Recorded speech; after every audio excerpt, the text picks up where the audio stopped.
Press वार्ता बुलाई, क्या कुछ प्रेस वार्ता? सबसे पहले तो आप सभी का मेरे इस कार्यालय में, सेवा कार्यालय में पहुंचने पर मैं आप सभी पत्रकार बंधुओं का धन्यवाद करता हूं। देखिए, आज जो प्रेस कॉन्फ्रेंस की जा रही है, अभी हाल ही में भाई राव इंद्रजीत सिंह के बारे में कुछ कई तरह की अनर्गल बातें हो रही है, उसको लेकर हम आप लोगों से आज आप लोगों को बुलाया है। क्या कुछ जो बातें आप आरोप लगा रहे हो, क्या कुछ राव साहब के बारे में बात करो? नहीं, मैं ये कह रहा हूँ, अभी कल ही मैं देख रहा था इसमें फ़ोन में रघु यादव, राव तुलाराम जो इस अहिरवाल की, इस देश की शान है, उसके बारे में भी कुछ गलत टिप्पणियाँ कर रहे हैं। मैं आपके माध्यम से कहना चाहूँगा कि उसने माफ़ी मांगनी चाहिए। ऐसे वीर योद्धा के बारे में इस तरह की बातें करना, जिसके नेतृत्व में 5000 लोगों ने शहादत दी हो नजीपुर की लड़ाई में, आप सभी को पता है। और आप लोगों ने भी इस बात को उठाना चाहिए कि एक शहीद का सम्मान जो कितने अच्छे ढंग से सम्मान करना चाहिए, इस तरह की बातें नहीं करनी चाहिए, उसको माफ़ी मांगनी चाहिए। लगातार भाजपा अनुशासित पार्टी कही जाती है, आपसी मंत्रियों के जो बयान सामने लेकर के आए, क्या कुछ मायने रखते हैं? देखिए, अभी ये जो यहाँ का जो विधायक है नांगल चौधरी से, पूर्व विधायक अभय सिंह, वो भी गलत तरीके से राव साहब के ऊपर, एक ऐसा नेता दक्षिणी हरियाणा का ही नहीं, पूरे हरियाणा का, पूरे भारतवर्ष में जिसकी ईमानदारी का डंका बजता है, उसके बारे में इस तरह की बातें करना बहुत ही निराधार है। जिसकी ईमानदारी के किस्से सुनाए जाते हैं हरियाणा इसमें विधानसभा में भी, लोकसभा में भी, और उस परिवार के बारे में इस तरह की बातें कहना गलत है। अभय सिंह के साथ साथ राव नरवीर भी लगातार हमलावर है, क्या कहेंगे? नहीं, राव साहब का किसी प्रकार का कोई दाग ही नहीं है, चाहे कोई हो, गलत है कहना। इन लोगों का आरोप है कि इलाके में विकास नहीं हुआ। 55 साल की जो राजनीति है वो एक घराने ने निकाल दी, जनता बब्बर शेर कहती है, राजा साहब कहती है। देखिए, राव इंद्रजीत का काम करने का ढंग आप सभी को पता है। वो एक ऐसा नेता है, बेबाक नेता है, जो किसी की चमचागिरी नहीं करता, और किसी भी सरकार में, किसी भी उसकी, जब भी लगातार 6 बार लोकसभा सांसद, केंद्रीय राज्य मंत्री रहे हैं, 4 बार विधायक रहे हैं, अहिरवाल की, इस इलाके की आवाज़ उन्होंने बेबाकी से उठाई है। और मैं समझता हूं कि अहिरवाल के लिए इससे अच्छा नेता मुझे तो नहीं लगता कोई और होगा। कहीं ना कहीं जो विरोधी है राव साहब से बौखलाए हुए हैं, उनकी दाल निकल रही, इसलिए बौखलाए हुए हैं। अभय सिंह का आरोप है कि राव साहब विकास नहीं करना चाहते, इसलिए मुख्यमंत्रियों के साथ लड़ाई की बात करते हैं। नहीं, वो इलाके की आवाज़ उठाते हैं। अगर उसको लग रहा है कि भाई मेरी जनता के साथ कोई बात गलत हो रही है, मेरे इलाके के साथ भेदभाव हो रहा है, तो चाहिए वो अपनी सरकार, बड़े गर्व की बात है कि हम ऐसे नेता, हमारा नेतृत्व कर रहा है जो किसी से ना डरता हो, इलाके की आवाज़ के लिए, जनता की आवाज़ के लिए वो चाहे अपनी ही पार्टी के सीएम के साथ लड़ जाता हो, बहुत गर्व की बात है। एक एम्स भी बड़ा प्रोजेक्ट है इधर पुणे में, बात की जाए तो। हाँ, एम्स दक्षिणी हरियाणा के लिए कितनी बड़ी सौगात, शायद मैं समझता हूँ कि आज़ादी के बाद अगर कोई दक्षिणी हरियाणा को कोई सौगात मिली है तो वो एम्स के रूप में मिली है, तो राव इंद्रजीत सिंह की देन है।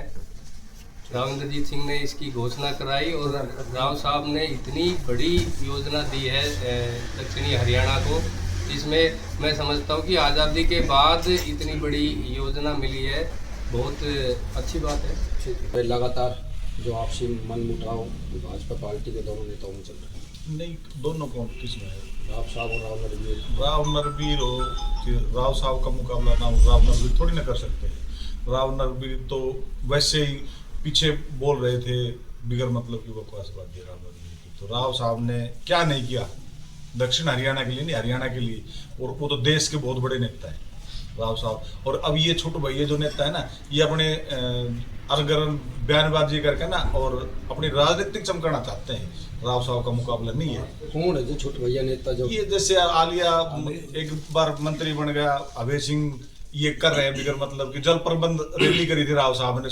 27 साल पहले राव साहब को इस बात की पीड़ा थी कि भाई दक्षिण हरियाणा में जल की समस्या रहेगी, और वो आज कह रहे हैं, अभय सिंह जी आज कह रहे हैं कि भाई हमारे यहाँ पानी नहीं आ रहा। मैं लेके आया हूँ सिंचाई मंत्री बना, जब राव साहब ने कांग्रेस टाइम में ही जल प्रबंध रैली करी थी नंगल चौधरी के अंदर। तो उनको तो बहुत पहले से चिंता थी। राव साहब क्या नहीं लाए? सैनिक स्कूल राव साहब ले आए, एम्स राव साहब ले आए, और रेवाड़ी बाईपास राव साहब ने बड़ा, क्या नरवीर ने बनवाया था रेवाड़ी बाईपास, और राव साहब ने बनवाया था रेवाड़ी बाईपास। बिनोड़ा यूनिवर्सिटी राव साहब ले। तो जो भी बड़े प्रोजेक्ट हैं वो राव साहब की देन है। ये नहीं, मैं भी गांव का सरपंच हूँ, महीने 2 महीने बाद में लोग छिटकासी करने लग जाते हैं। उनकी कितनी लंबे समय की राजनीति है, और कितना यूं मानो आप कोई आज तक दाग है राव साहब पे? नहीं। तो इसलिए राव साहब जिंदे हैं और रहेंगे, और राव साहब तो राव साहब ही हैं। अब उनके बारे में बोलने से कोई फायदा नहीं है लोगों का। वो और हम यहाँ नहीं, हम रेसलिंग से जुड़े हुए हैं, हम सोनीपत, जज्जर, खरगोदा बच्चों को लेकर जाते हैं, वहां भी लोगों से पता करते हैं। तो राव साहब का तो वहां भी वजूद है पूरे हरियाणा में। देश के नेता हैं वो तो। जैसे भाई तुम्हारा नेता, हमारा नेता बेदाग छवि का है, वहां भी कहते हैं भाई इसमें कोई दो राय नहीं। और ये मतलब हरियाणा का ही दुर्भाग्य है। राव साहब को एक बार मौका अगर सीएम का मिल जाए ना, तो हरियाणा का इनू समझ लो किस्मत खुल जाएगी। राव नरवीर कह रहे हैं कि उनकी बेटी को और उनको दोनों को ही मंत्री बना दिया। देश में कुछ ऐसा पहले ही परिवार है जो दोनों ही पिता और पुत्री लायक है ना, काबिलियत है, जब तो बना दिया है। और जनता के चाहते तभी तो बना दिया, नहीं तो और कोई नहीं बने दिखा। अब रघु यादव एक बार अटेली गया था, कुटपीट के बैठ गया, वो बिगर मतलब बकवासबाजी करता है। इसमें कुछ नहीं है। राव साहब का मुकाबला नहीं कर सकते, समझ लो, नहीं कर सकता। राव नरवीर ने अभी कहा है थोड़े दिन पहले ही, 3-4 दिन पहले, कि 1987 के अंदर उन्होंने राव इंद्रजीत को करारी हार दी थी। मात्र 25 साल की उम्र रही होगी उनकी, तो बोलो इससे बड़ी हार तो हो भी नहीं सकती राव इंद्रजीत। नहीं, राव साहब ने उनको चौथे नंबर पे भी निकाल लिया उसके बाद में एमपी इलेक्शन में। और वो पीछे की बात तो पीछे की, अब हाल टाइम की बात है। एक बार तो नया बंदा था, अब हम सरपंच खड़े हो गए एक बार, तो हमारे को गांव ने चुन दिया। उसके बाद में कमी तो बाद में पता लगती है ना हमारे अंदर क्या कमी है। और राव साहब के अंदर कमी थोड़ी ना है। राव साहब तो राव साहब है। नरवीर के अंदर कमी तो फिर धकेल दिए, कितने दिन बाद में आया। नरवीर पे तो भ्रष्टाचारी के भी आरोप है। राव साहब पे है भ्रष्टाचारी का नहीं है? राव साहब उसके ऊपर तो है ना। क्या कुछ भ्रष्टाचार का आरोप लगे? उसमें चौधरी ओम प्रकाश चौटाला की सरकार में लगे थे, वो तो सबको पता है। उसके तहखाने से कितने करोड़ रुपए निकले थे, छापा नहीं पड़ा था उसके ऊपर, सबने पता है। ठीक है। सबसे पहले मैं सबको हाथ जोड़कर नमस्कार करता हूँ, पत्रकार बंधुओं को। मैं राव साहब के बारे में ये बताना चाहता हूँ कि वे बहुत ही साफ छवि के आदमी हैं, बेदाग हैं। और जो कुछ नेता बता रहे हैं ना राव साहब ने क्या किया है, उनके काम तो सभी को दिख रहे हैं। सैनिक स्कूल है, सैनिक सेंट्रल यूनिवर्सिटी है, और हमारे इलाके के लिए जो उन्होंने किया है, एम्स का बहुत बड़ा काम किया है। जो हमारे यहाँ के पेशेंट दिल्ली जयपुर जाते जाते मर जाते थे, उनको यहीं पे सुविधा मिल जाएगी। और जो कुछ नेता जो बोल रहे हैं ना कि राव साहब ने अपने लिए कुछ किया है, तो ये बताएं कि राव साहब ने अपने लिए क्या किया है। उन्होंने जनता के लिए तो 100 काम किए हैं, लेकिन अपने स्वार्थ के लिए उन्होंने कोई आज तक ऐसा गलत काम नहीं किया। वो अपने खुद के निजी स्वार्थ के लिए कुछ भी नहीं किया। ठीक, प्रेस वार्ता बुलाई गई, ये कारण आप सभी को नमस्कार। आजकल जो नेता राव साहब के ऊपर जो बयानबाजी कर रहे हैं, ये सिर्फ अपनी सुर्खियों में रहने के लिए करते हैं। नहीं, अभय सिंह को हराना कोई हंसी खेल था।